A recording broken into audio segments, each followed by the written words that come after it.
I used to be on fire for God.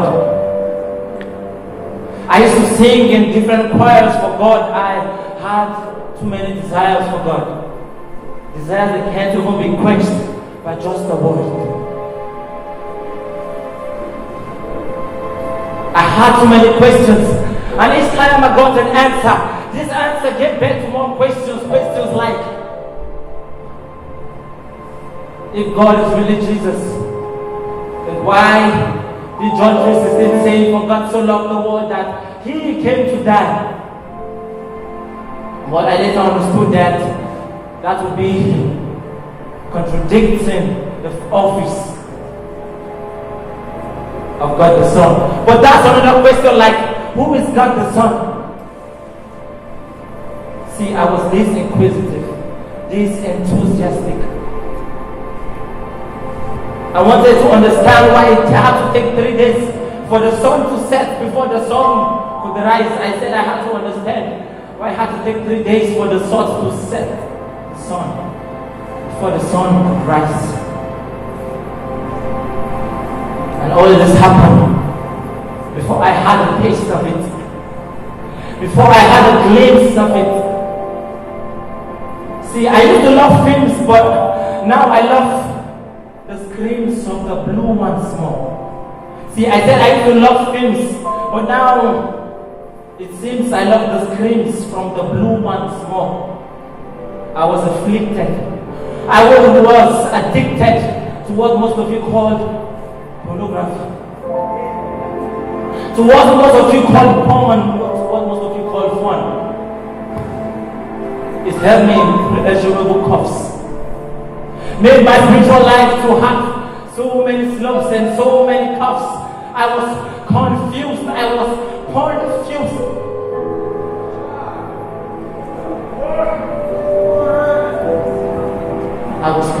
I was confused. So this became my everyday meal. This became my daily bread. So it couldn't kill me once, so it had to kill me every day. It gave me a daily death. So each daily breath I took in, or each breath that was taken in, reminded me of how sin did a breaking into my soul and tore me away from the relationship I had with God and His Word. Because you see, even the devil knew that. He knew that if I was torn from the world, then salvation might come late. But see, he lied. Because if salvation is judged by law and not by grace, then didn't Jesus come to die in vain? I said, if righteousness and salvation is judged by law and not by grace, did Jesus Christ come to die in vain? Freely we didn't give, but freely we've received. But how will I know this? I couldn't listen. It was busy saying, where art thou? I said I couldn't listen. I was too busy celebrating this endless freedom. I didn't know I was still in prison. I couldn't listen. Too busy celebrating the endless freedom. I didn't know I was still in prison. See, it's like an ocean. And we are like the shore, so he's constantly swinging his tidal waves to save his bride and slave. But because I couldn't listen, I kept on crawling back into sin's cave, for which he came to enter into the cave for. And all the while, all he has been saying was, hello, it is me. I've been knocking since you were 6 years ago. I persistently pursued and followed you, but you kept on pushing me away. You tried to run away from my way. You didn't know I was the only way, the only truth and the only life. Only through me can you attain eternal life. But you left this life for strife. You took this life and you took a knife and tried to separate me from the love for which I survived. Tried to separate me from the love for which I survived. But see, she also couldn't know this. She was too busy celebrating her endless freedom. She also didn't know she was still in prison. too busy making up her face instead of making up her mind to serve Him. Too busy applying foundations instead of building up foundations that will be God's grace. I said she was too busy applying foundations on her face instead of building foundations meant to be God's grace. But how could she know this?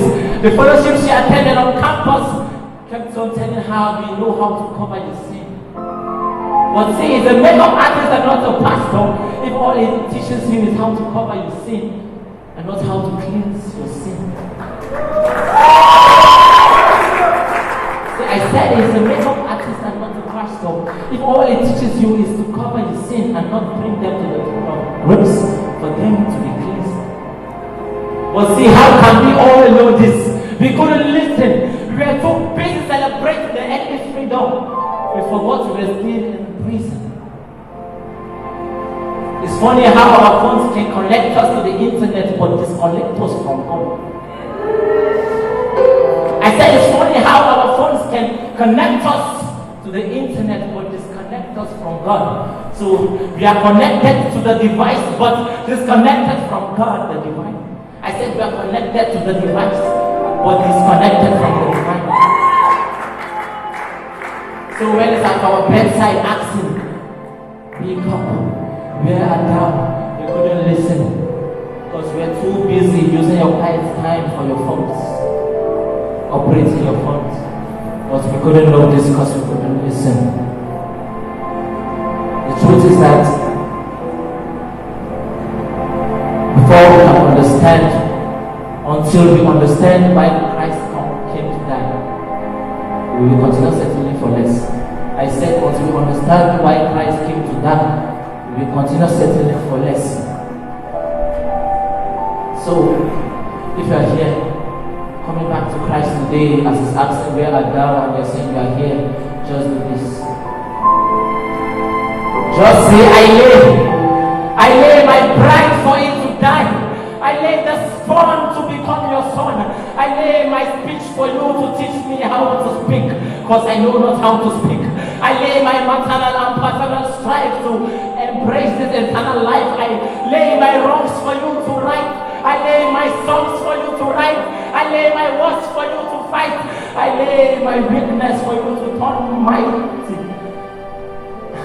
I lay the phone to become your son. I lay myself on your shelf for you to put yourself in me. I want to be dead to death, and I want to be dead to life.